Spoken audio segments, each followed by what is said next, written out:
we have 3 weeks. We don't have connecting rod bearings. We don't have main bearings. It's gonna be down to the effing wire. None of that can be there.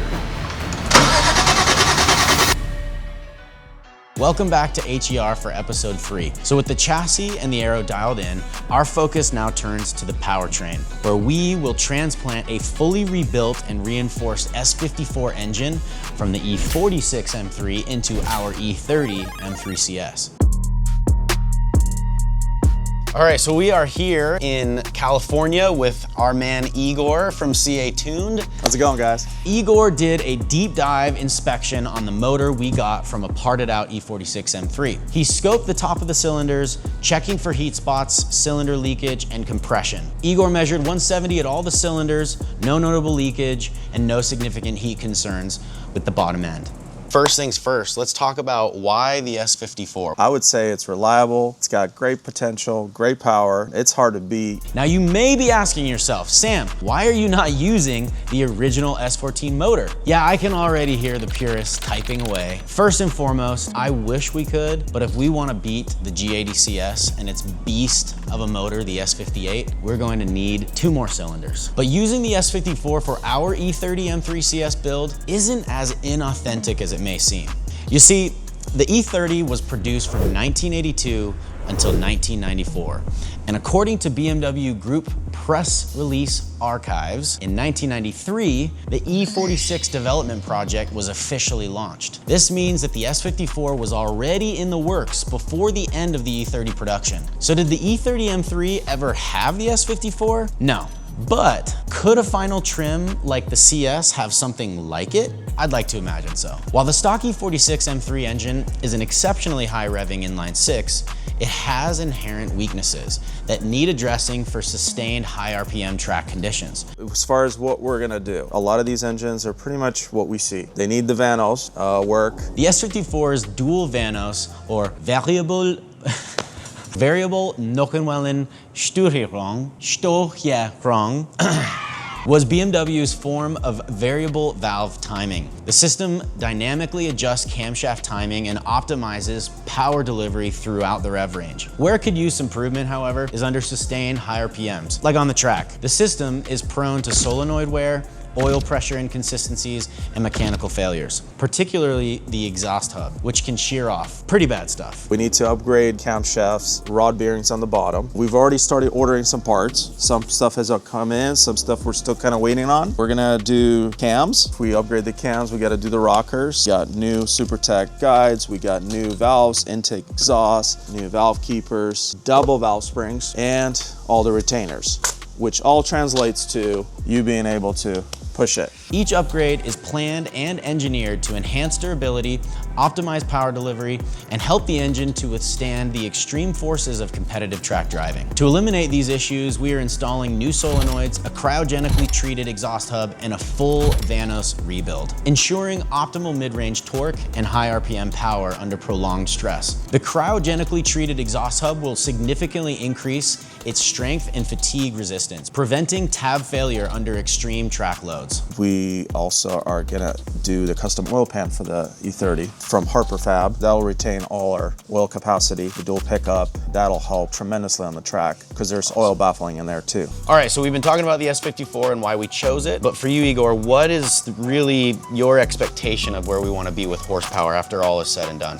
I mean, being realistic, software tuning is gonna do a lot for us there. Okay, what do you think that'll be? Well, software can do a lot. I mean, I think we can extract, over 20 horsepower right there. Okay. And then having a better flow exhaust, it'd be nice to get over 30 horsepower extra. If we want to extrapolate even more power, we could go supercharged. Right, right. Yeah. So, what are the reasons to not go supercharged? It puts a dent in your pocket. I mean, otherwise it's like, okay, you get the Active Auto Works supercharger kit. Even with a stage 1, you're above 350 horsepower. Stage 2, you can get to 600. It's phenomenal power. Wow. And that's like on a stock motor. Right. So with the additional stuff that we're doing, we should see, a lot more. What other things would we need to change to get that supercharger fitted. I mean, being that it's going into an E30, like I said, we might have to change some of the bracketry. There's not a whole lot that's different. Otherwise, it still bolts up to the engine because it's designed for it. Well, there's lots to think about, but this has been extremely helpful. Thanks, Igor. So this next part didn't go exactly as we planned. CA Tuned is a busy shop, and unfortunately, it would have been impossible to finish the engine anywhere close to within our time constraints. However, overall, CA Tuned was able to inspect the motor, get the head machined and the valve job completed, and they were able to order some of the new hardware and Vanos refresh parts that we needed. They packed all of this up on a crate, ready for transport. And luckily, I know a guy. we moved our engine build and install to my boy, the one and only Chris Castro. Him and my other boy, Adam, know a thing or two about S54s. So the day before I arrived, Chris had already inspected the engine and had some bad news for me. That it almost seems like the piston was tapping the head. And normally we see that when there's a large amount of carbon buildup. So let's walk over to it. Shoot, dude, here. yeah, let's go look at it. Here's your engine. You see all of this? You can clearly see how it's like smoky. Yeah. Okay, and then you see this one? This one's like normal. So you have one, maybe two good ones. Everything else is shit. That means that the pistons that come out, the crank needs to come out. Timing chain rails are all beat.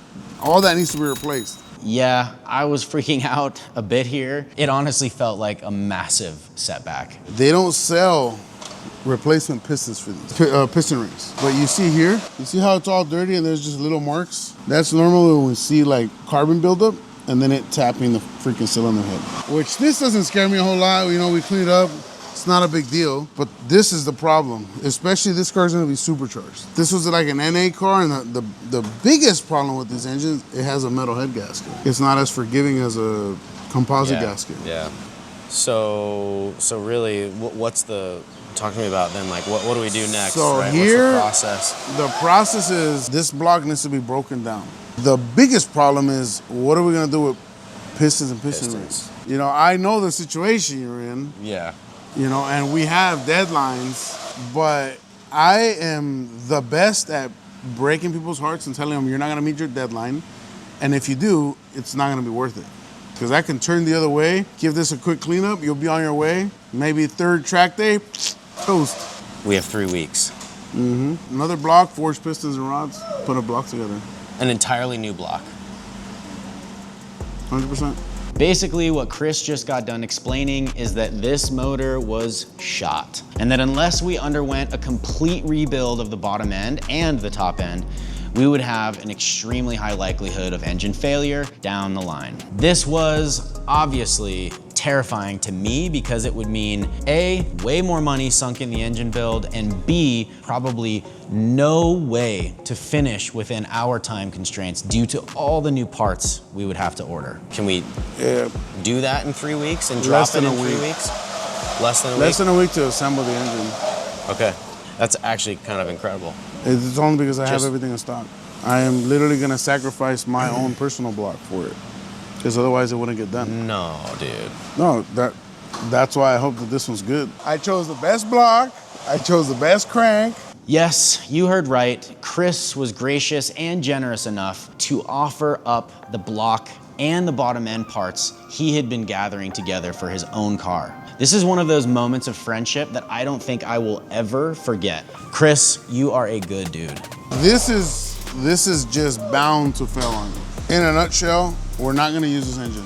We're gonna use my engine, which is already machined, already have the forged pistons, rods, everything, and that's what we're gonna do for various reasons. Biggest is time. We will not make the deadlines if we have to fix this block.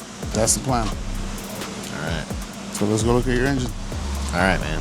Let's do it. Everything was built to handle about 1,000 crank. If you get tired of the boost, you just up the boost. The difference between that block and the old block is that engine's already been decked. That engine was gonna be 1,000 crank horsepower. So whatever you throw at it, it'll handle it. Everything's forged. Factory, everything's cast. Except for the crankshaft. The crankshaft's forged. Anything else we should know about your block? It was hand-picked for myself, and I think I went through like at least 5 blocks to find the right one. So Chris had the block ready to go, and we had already purchased all the upgraded hardware for the old motor. So we jumped right into work. Or at least that was the plan. Remember that crate that the old motor and new parts came on? Yeah, you don't have the ARP head studs. We don't have a water pump, we don't have a thermostat, we don't have spark plugs, we don't have oil filter. Main bottom end ARP hardware we don't have. We don't have connecting rod bearings. We don't have main bearings. Hey, you bought everything, but you don't have anything. Hey, you bought everything, but you don't have anything. All we could really do is start the build with the parts we had, and also start refreshing some of the recycled parts we would be using from the old engine to fit on the new block. We cleaned the oil filter housing, the camshafts, and refreshed all the top end components. After waiting a week for missing bottom end hardware and other parts to come in, we flew back to LA to get started on assembly.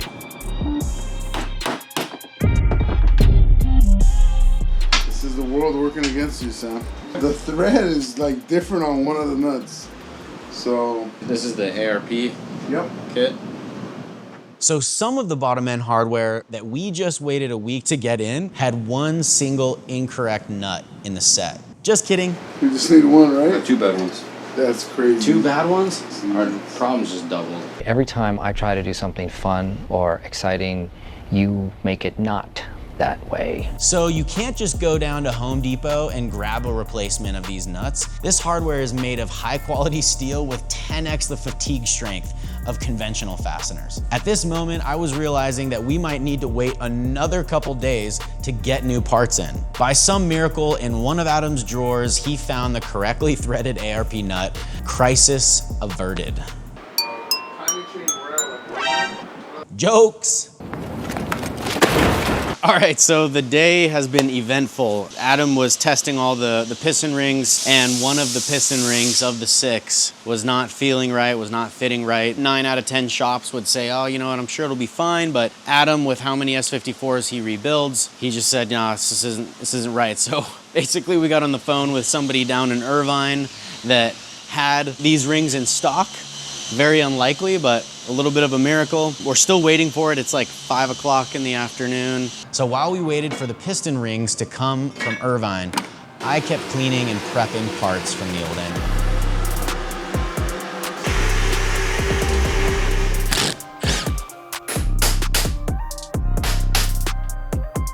Finally, the piston rings arrived and we got back to it.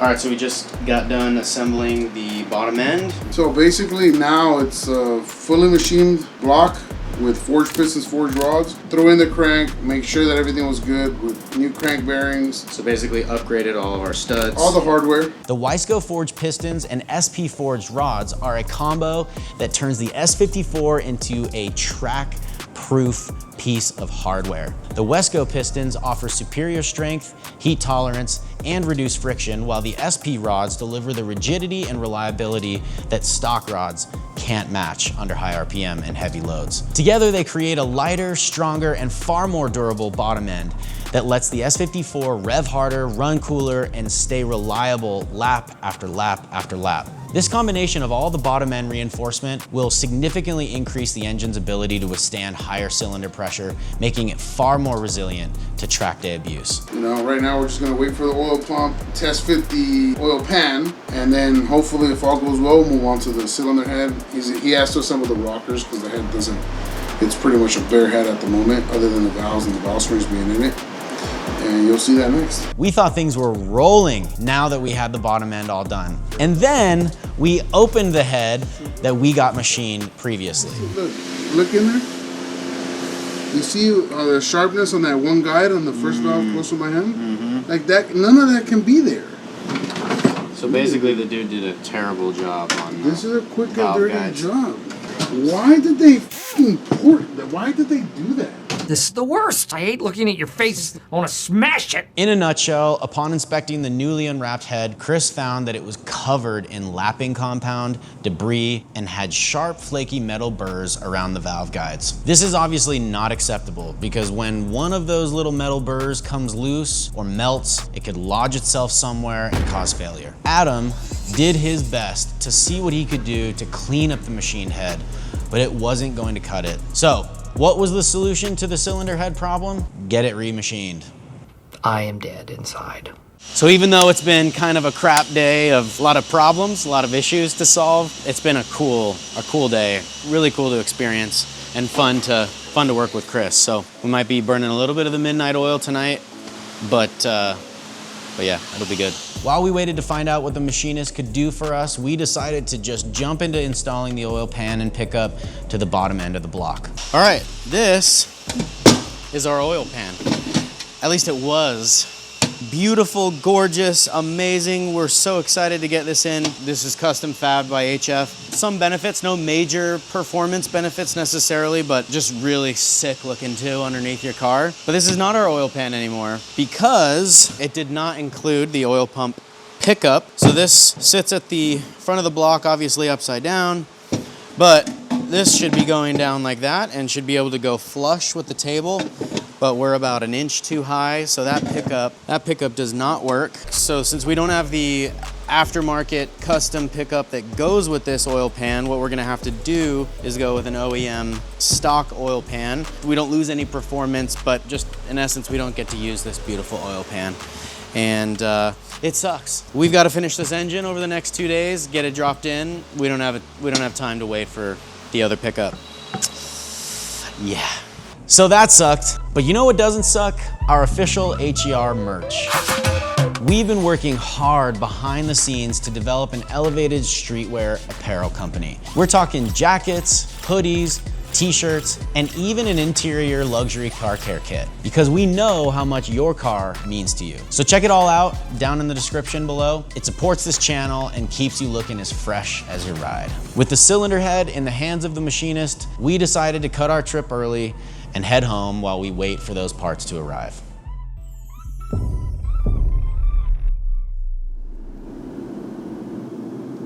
Now that we had the cylinder head back from the machine shop, all nice and ready to go, it was finally time to get this engine done. I have an ulcer. It sucks getting punched out, wind knock out of you every step of the way. It blows.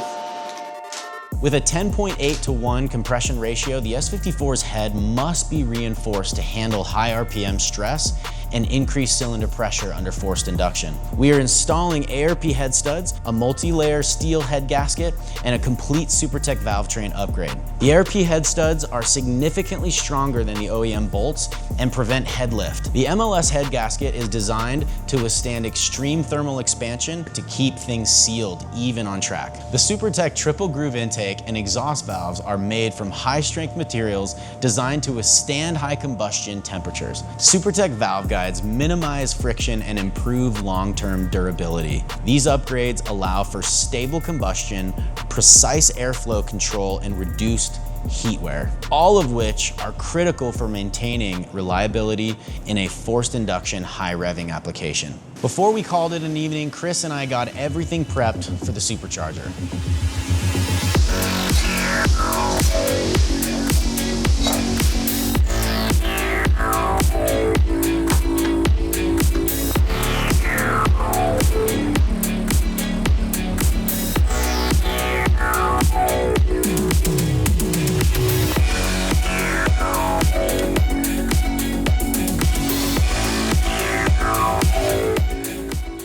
Okay, so we are putting together the final assembly of the engine, and we just open boxed this VF, what is it, a 570? 570 kit. And really the main reason why we have a Supercharger on the table, because we had to get some extra horsepower if we plan to beat the G80. And it's way cheaper to do this than fully built. Yeah, turbo's super expensive. Honestly, this is best bang for your buck. You're gonna get a easy 100 horsepower. You want 400, 450 horsepower, right, which is gonna put you right within the sweet spot, battling range. Yeah. For whoever's not familiar with the VF Supercharger kits, or any Supercharger kit in that matter, you have a Supercharger. Now there's a lot of different type of blowers. This is the Vortec blower. I like the VF kit, one, because it runs off the factory dry belt setup. You don't have an additional one, which makes it even harder to squeeze in there. And they offer an air-to-liquid manifold, which is key when trying to make good power, consistent power, and be safe. Unlike traditional positive displacement superchargers, which deliver full boost immediately at low RPM, centrifugal superchargers operate with a boost curve that scales with the engine speed, producing more power as RPM increases. This results in predictable throttle response, improved traction management, and reduced drivetrain shock loads, making it ideal for track applications. One of the benefits of choosing this supercharger over a turbo is its simplicity. The VF supercharger system features a Vortec V3 centrifugal compressor, which operates via an internally lubricated helical cut gear drive, eliminating the need for an external oil feed. Boost pressure is routed through a front-mounted air-to-air intercooler, which reduces intake air temperatures to help keep things cool and consistent while out on track. With this system, the S54 should generate about 500 horsepower, and more importantly, deliver smooth, controlled, linear power that maintains drivability and reliability in high-load racing conditions. This supercharger setup allows us to push the engine without overstressing internal components, ensuring longevity while maximizing performance. Hopefully enough to beat the M3 G80. I've installed this kit before, and I think it's a really nice kit. I'm not a supercharger guy myself, but if I was to choose something other than a turbo in one of my cars, an E46 M3 or an E30 S54 swap car, this is the kit that I would go with. It works great, it's gonna be great, and it's super simple. This to me is gonna be phenomenal in the car. Cool, so yeah, overall, Chris and I both felt like this was the right way to go to accomplish what we needed to. And yeah, thanks VF, appreciate you. Appreciate you guys a lot.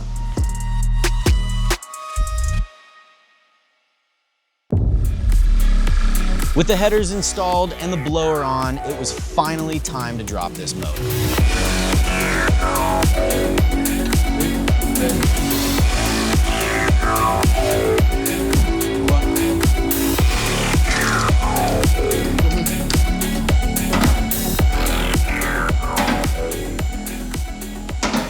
All right guys, we just dropped the motor. For how crazy this build has been so far, it went in real nice and easy. Right now, we're just getting ready to put in the rest of the drivetrain, just put on the flywheel, about to put on the clutch, and then we'll move our way back to the rear diff. Let's get into it. As you can see, Adam is prepping the upgraded clutch. Adam, what's special about that clutch, bro? Pretty much it's a lot harder to kill. It takes a lot of motor abuse. You can slip it a little bit more than a regular single disc. And pretty much you're not gonna be at its limit.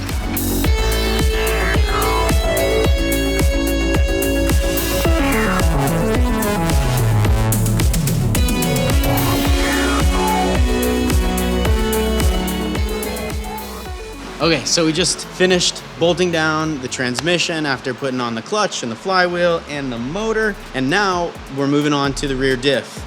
A quick lesson on differentials. A differential sends power from your engine to the wheels on an axle while allowing those wheels to rotate at different speeds. This matters because in a turn, the outside wheel travels farther and needs to spin faster than the inside wheel. Most cars use what's called an open differential. An open diff can only send power to the wheel with the least traction. You may have noticed this when you get stuck on ice and only one wheel is spinning. If you have an off-road vehicle, you might have the option to lock the differential. Locking it forces both wheels to rotate at the same speed and receive equal torque. This gives maximum traction off-road but feels awkward on pavement because the wheels can't rotate at different speeds while turning. We will be using what's called a limited slip differential, or LSD. It sends variable power to each wheel at all times. When a wheel starts to slip, the LSD sends more torque to the wheel with grip. This improves traction during acceleration and cornering and helps the car put power to the ground more effectively.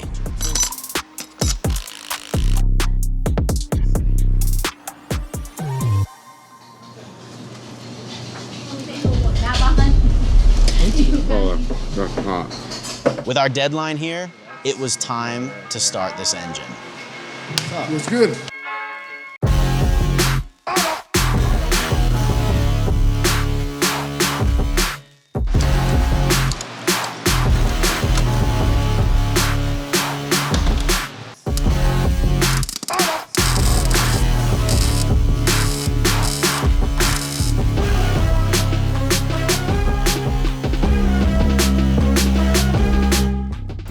guys, we are just finishing up prep to actually turn on the motor. We just got done installing our performance CSF radiator and our fan. We had to, as you can tell, putting an S54 into an E30, we're pretty small. We're butt up right against the firewall.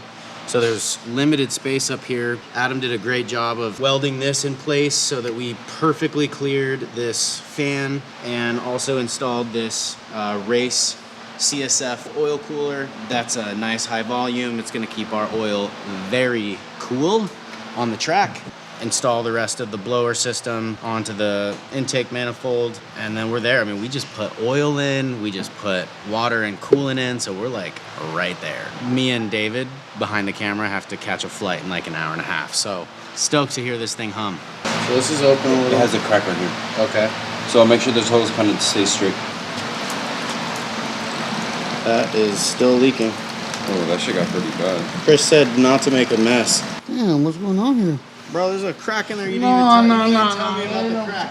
Hey, you broke it. You didn't even tell me about the crack. Adam told me about the crack. Messing up my floor over here. The only thing I care about is my floor. We got oil, coolant, fuel. Ready to turn it over? Sure is will ever be. Ready?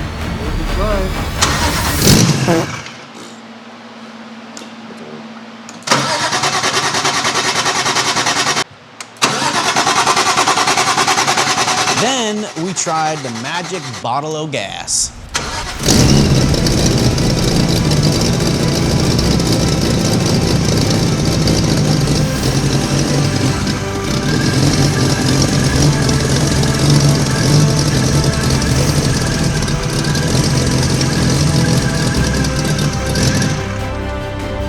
There you are. You carry a pack of these in there? Yeah. Our injectors aren't opening enough. But hey, it runs. Like, you don't even know what you're in for, like driving one of these. Driving in fast cars is one thing, and being in fast cars, but this is a light fast car. It has so much throttle The response. S54 with this, it responds It very well. just- S54 with this blower, it wakes up. Damn, blower's so cold from the vacuum cleaner. Normally this thing's hot as hell.